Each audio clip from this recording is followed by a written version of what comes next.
La bénédiction, elle est indispensable pour la réussite dans tout ce qu'on fait. Et beaucoup de personnes sont en train de chercher cette bénédiction. Je sais que vous êtes conscient que sans la bénédiction, vous ne pouvez rien faire. On nous a enseigné plusieurs fois que la bénédiction, elle est cette puissance surnaturelle qui fait en sorte que nous puissions réussir dans ce qu'on entreprend.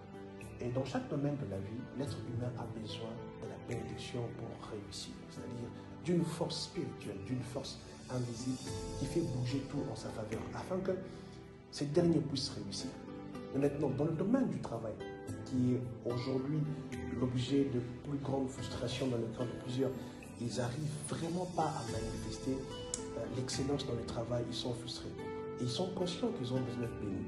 Mais maintenant, la question est située au niveau de quel type de travail Dieu bénit. Qu'est-ce qu'il faut dans un travail pour que la bénédiction repose dans ce travail? Dans le livre que je vous présente ici, le livre que j'ai avec moi, il y a un chapitre que j'ai exploité. Dans ce chapitre, je suis en train de parler des choses qui font en sorte qu'un travail soit béni ou pas. Et j'aimerais le partager avec vous dans cette vidéo, mais je vous incite encore plus à lire le livre et à l'acheter dans nos points de vente.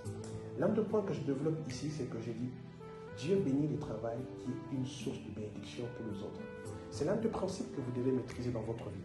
Savoir que si je travaille, je ne travaille pas que pour moi, mais je suis un canal par lequel Dieu passe pour bénir aussi les autres. Lorsque un travail devient, le rendu d'un travail devient une source de bénédiction pour les autres, Dieu repose sa bénédiction